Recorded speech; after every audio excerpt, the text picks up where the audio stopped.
Hello and welcome to the Wedding School. Now we have a pretty exciting episode today. We have Jo Spring, the creative director of Twidale Hair and Makeup. Now Jo and her team are responsible for beautifying many of our brides over the years and is one of our favourite in the white directory as well. So today I thought, Jo, you could break it down and give us your top 3 tips for beautiful makeup. So just arriving back from Fashion Week, the number one thing that I saw in the brow area is a really brushed up, fluffy brow. Every single look, every single designer, that's what they were asking for. The key product when you're going to brush up a brow is a soap, a brow soap.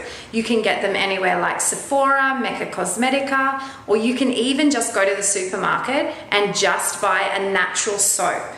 What you really want to do is get right to that root area and make sure the distribution of the soap is very even. It can tend to be a little clumpy, but you just keep brushing it through until the end result is amazing as this.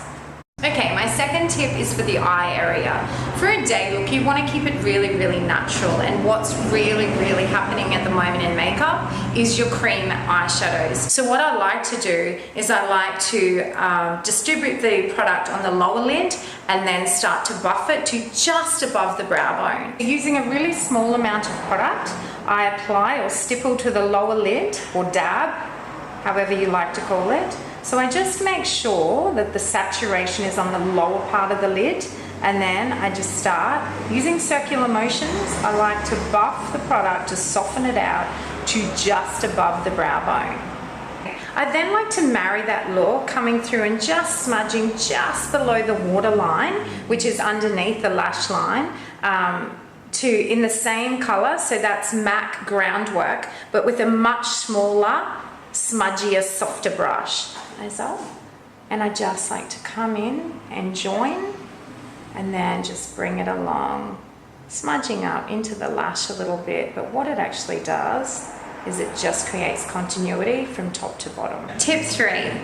One of the biggest questions I get asked in makeup and the most confusion is around highlighter. There's so many different ways to highlight the skin.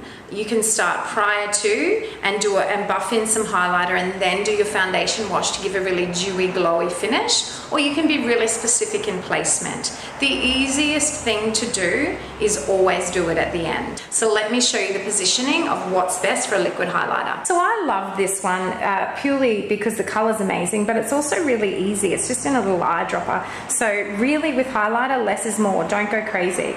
So I just pop my 3 dots and then 2 above the brow bone. So you're sitting it above the cheekbone and then continuing it around like a beautiful little C-section. Soft, fluffy brush, and then I just start to pat and move. Really, really blending it into that skin. And then I always love to go in with my finger because my body heat will really relax that to give that really, really soft, even finish. Well, thank you so much, Jo. I feel fresh and glowy and ready to tackle my meetings for the day.